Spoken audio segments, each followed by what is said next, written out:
some time ago, I was drunk. Many bad stories. And I think I was on a Drink with Crazy's comic shop when all correct. This is a long time ago. I was drunk and I said, that looks actually really cool. I should support an indie. And I backed a comic project. That is Aquila by Archangel Press.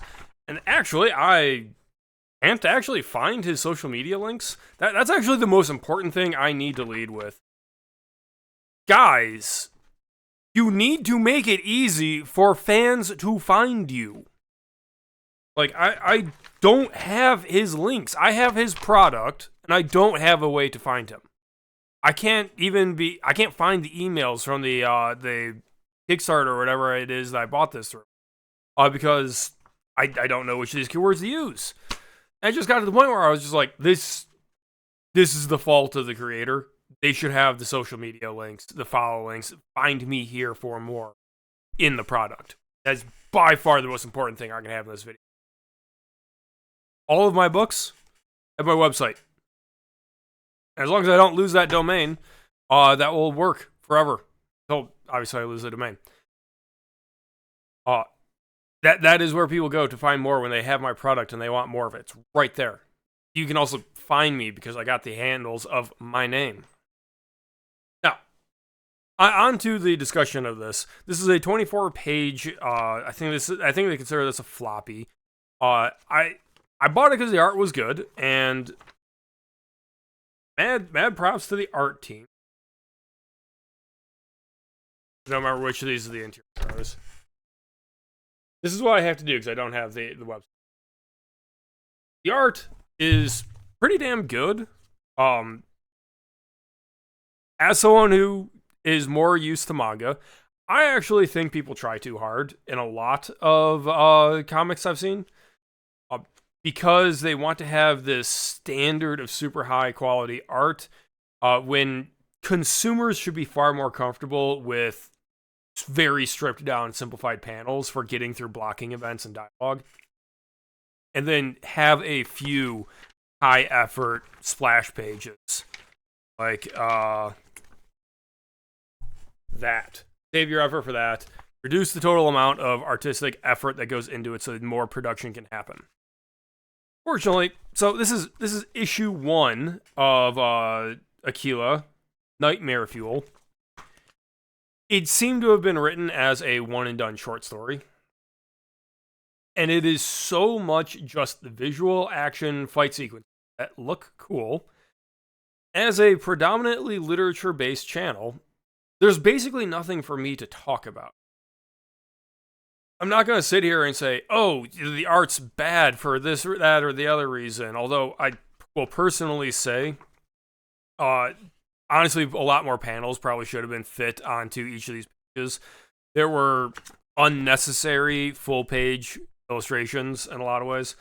Basically, more could have happened, but that's possibly just my bias as a writer wanting more story in this. This is kind of just a pulpy action sequence about a quirky band of space pirates selling nightmare and tentacle monsters.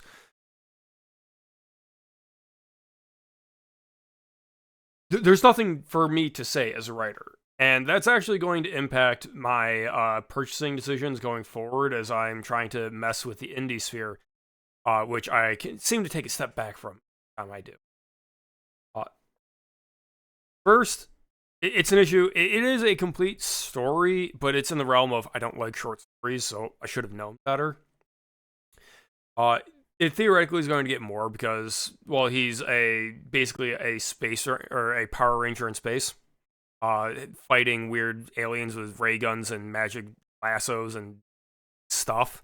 Like the guy has a lot of fun and pulpy action and brings in fun ideas. There's no issue with that. There's just no plot. Or realistically, this is a format that's not for me, and that is going to inform my decision. I'm probably going to stop considering 24-page comics, even though I know it's a far more accessible product. And on top of, this is a prime example of why people need to take Eric July's Rippaverse's complaints about delivery time more seriously, even though I know he was talking primarily about big YouTuber peers that were screwing things up. It applies to smaller creators when someone is coming into the indie comic scene. I have 4 products now. Or rather, I have bought 4 and I received 3. Because 2 are on time, one of which was a reverse.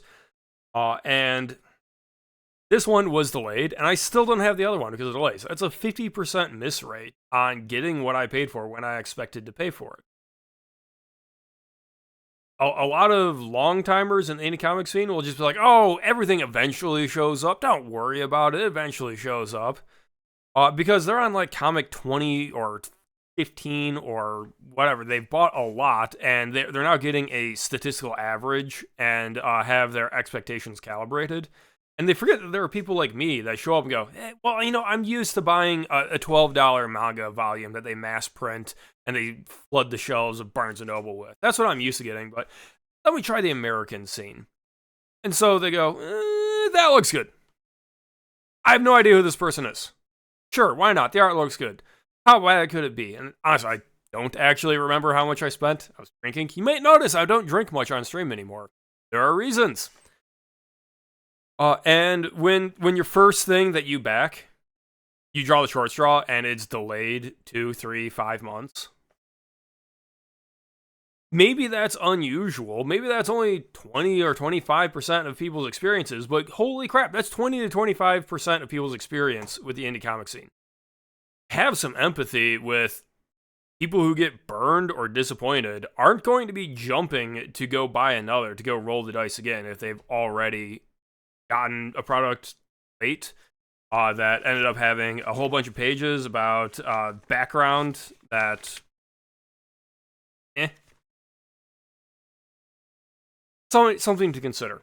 But the only issue I can objectively say about this is I don't have his social media links. I don't have his website. I don't have a way to get more of his stuff, and that's just stupid. I'm probably not going to be doing more indie comics. Probably not going to be backing many of them. I've already purchased the Ira that's going to be showing up because I did a poll on Twitter that said, should I do a day 1 review? And it was overwhelmingly yes. So, let's see how that goes, I guess. I'm gonna keep my head into the creations though, where I can talk more about story structure, or at least where I have more to work with. 24 pages of mostly shooting and blasting and flying around. It's hard to talk about like that, and that's why it took me so long after getting this to actually make a video, because it feels weird to be sitting here saying, yeah, all was fine, it just wasn't. Gotta have something in the video to make it worth the viewer's while. And by the way, you should like and subscribe. And if you want to support the channel, you can check out my latest book, Low Key Connections. It is a portal fantasy about basically a bunch of friends having fun in Alfheim and meeting pagan gods that are a little interesting, to say the least. Cheers.